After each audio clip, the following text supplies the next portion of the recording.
Muy buenas tardes, queridos estudiantes. Hoy día vamos a ejemplificar o vamos a hablar de la situación de enunciación literaria. Vamos a partir primero con la definición de situación de enunciación, que corresponde a todos los elementos que están involucrados en un acto comunicativo. ¿Cuáles son esos? El famoso emisor, mensaje, receptor, canal, código y contexto. ¿Por qué hablamos de los elementos involucrados en todo acto comunicativo? Porque no existe ningún tipo de comunicación humana que no tenga estos elementos, dados de forma oral o de forma escrita. ¿Se entiende? Ahora, ¿cómo funcionan cada uno de esos elementos en el caso de la literatura? Bueno, en primer lugar, en el caso del emisor, nos encontramos con dos variantes. Primero, hablamos del autor, ¿cierto? Y el autor vendría a ser la persona, ¿cierto?, que escribe el texto. Por ejemplo, no sé, Pablo Neruda en el caso de un poema. Entonces le vamos a colocar aquí, ¿cierto?, para que quede muy claro. Hablamos a la persona que escribe. Por otra parte, ¿cierto?, nos encontramos con el narrador. ¿Y qué es el narrador? Yo lo expliqué también en clases, pero lo vuelvo a repetir. El narrador es un punto de vista que elige el autor para transmitir su historia. Por ejemplo, de acuerdo a eso, entonces el narrador, nosotros también lo podemos subdividir en narradores que escriben en primera persona gramatical y narradores que escriben, en tercera persona gramatical. Cuando hablamos de primera persona gramatical hablamos de yo, ¿cierto? O hablamos de un nosotros, que también puede ser plural. En el caso de la tercera persona gramatical hablamos de un él, ¿cierto? O un ella, o también podríamos hablar de ellos o ellas, ¿cierto? Para que quede más claro, ¿cierto? Las personas gramaticales. Ahora, de acuerdo a eso, centrándonos en las personas gramaticales, en el caso de la primera persona gramatical hablamos del narrador protagonista, ¿cierto? Protagonista, y también hablamos de narrador testigo. En cambio, en el caso de la tercera persona gramatical, hablamos de un narrador observador, ¿ya? Y por otra parte hablamos de un narrador omnisciente. Conceptos que ustedes deberían de manejar desde cursos básicos, ¿cierto? Quinto, sexto básico en adelante. Pasemos al segundo punto. En el caso del mensaje, en un texto literario le llamamos mensaje a lo que sería la trama. Es decir, la historia en sí misma. ¿Qué implica esto? Que la trama o el mensaje no cambia, siempre permanece igual. Por ejemplo, si un texto fue escrito en el siglo XVIII, la historia va a seguir estando hoy día igual que en el siglo XVIII, lo que puede cambiar en la traducción que se haya hecho en el tiempo o donde haya sido adaptada. Luego tenemos el receptor y en el caso del receptor también tenemos dos aristas. Está el receptor ideal y tenemos el receptor real. Cuando hablo de receptor ideal es ese alguien que ha sido imaginado por aquel que escribe, en este caso el emisor, y que lo tiene en la mente para cuando lo va a escribir. Por ejemplo, si yo escribo un cuento, yo espero que el que me va a leer entienda lo mismo que yo quise decir en el cuento. Eso es lo ideal. ¿Qué es lo real? Que existe una persona como tú, como yo, o como cualquier otro, ¿cierto?, que tiene el texto en la mano, que lo lee, pero que no entiende exactamente lo mismo que el autor, en este caso el emisor, quiso transmitir. Por eso que hablamos de un ideal y hablamos de un real. Luego pasamos al cuarto punto, es el caso del canal.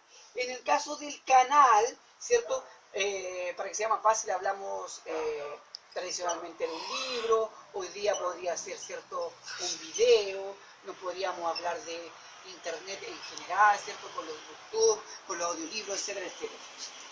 Luego tenemos el código y en el código en el fondo hablamos del sistema de signos que ha sido elegido para transmitir el mensaje.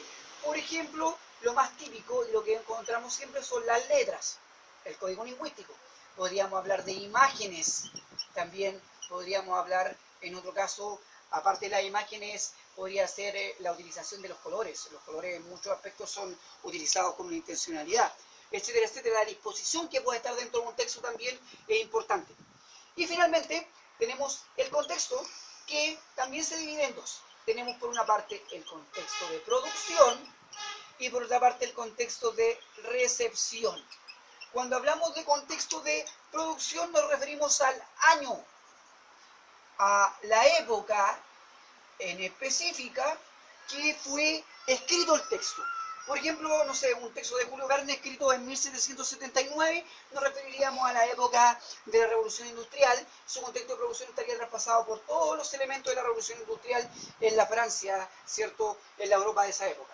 Y finalmente el contexto de resolución corresponde al año, podríamos decir el momento, la época en la cual, ¿cierto?, este texto está siendo leído por una persona real. Ejemplo, hoy en día cada uno de ustedes está leyendo, ¿cierto?, El Principito, y de acuerdo a eso uno pudiera pensar en lo siguiente, y aquí ya me voy a la ejemplificación. En el caso del emisor en El Principito nos encontramos con que el autor, ¿cierto?, es Antoine de Saint-Exupéry, ¿cierto?, que es el escritor de carne y hueso. Por otro lado, nos encontramos con el narrador, y el narrador predominante en este caso corresponde a un narrador protagonista que es el Principito. Espero que les vaya quedando claro que está escrito en primera persona. Luego, el mensaje es la misma historia en sí misma, ¿cierto? La trama. Por ejemplo, hablamos de un niño, en este caso, ¿cierto?, que emprende un viaje, ¿cierto?, deja a su rosa y a partir de eso, ¿cierto?, conoce un zorro y establece el verdadero valor de la amistad. Si tuviéramos que resumirlo así a grandes rasgos, El Principito, que es una obra que es muy difícil de reducir, pero que yo traté de esquematizar a partir del mensaje. Luego, en el caso del receptor, el receptor ideal, yo ya lo expliqué, sería quien entendiera exactamente. En cambio, el receptor real, en este caso, son cada uno de ustedes, ¿cierto? Niños de 11, 12, 13, 14 años que están leyendo el cuento, o incluso podría ser un niño que está leyendo el cuento en el colegio, ¿cierto?, que tiene 14 años hoy día, pero también podría ser otro adulto que tuviera 30 años, o otro que tuviera 70 años. Ahí tenemos una variación, ¿cierto?, en quienes leen, pero también podría haber una variación en sí mismo.